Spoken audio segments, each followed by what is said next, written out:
In one of the most unbelievable moments of the war, a passing cow seemed to give both sides the signal to open fire. They unleashed a barrage of bullets at the same time, but neither side managed to score a meaningful hit. After making sure no enemies were nearby, the North Korean soldier climbed out of his tank to relieve himself.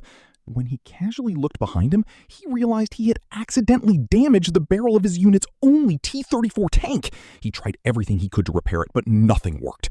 With no other option, he drove the crippled tank back toward headquarters. Along the way, he spotted a... Meanwhile, a South Korean soldier was desperately trying to recover secret documents still being carried by the North Korean. He grabbed the same cow that had wandered through the battlefield earlier and chased after the tank. Jumping onto the vehicle, he shouted that the bridge ahead had collapsed, but the North Korean, blinded by his determination to achieve military glory, ignored every warning. At the last possible second, the South Korean jumped off the tank, accidentally knocking loose a large log tied to its side.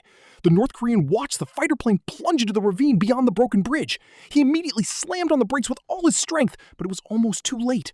Miraculously, the tank stopped right at the edge of the cliff. He slowly opened his eyes and breathed a sigh of relief. As the South Korean approached the damaged tank, he realized the fallen log had wedged beneath it, preventing it from falling into the abyss and unknowingly saving his enemy's life. The North Korean climbed out and desperately begged for help pulling the tank back to safety. At first, the South Korean refused and walked away, even abandoning the classified documents to save himself. But after watching the young soldier struggle alone under the scorching sun to rescue his unit's only T-34, his heart began to change. A short time later, he returned with several villagers. Working together, they managed to pull the tank back onto the bridge. Seeing how young and awkward the North Korean truly was, the South Korean slowly lost his desire to kill him. Together, they followed the villagers back to the village to rest.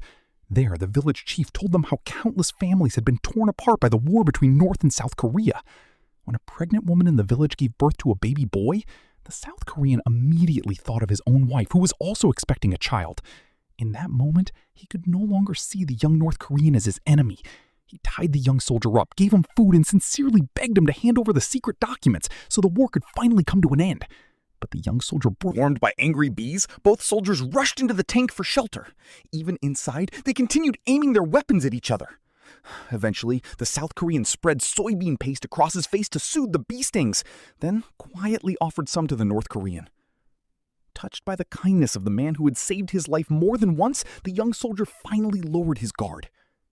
As he hesitated with the classified documents in his hands, a message suddenly arrived from headquarters. An armistice had officially been signed.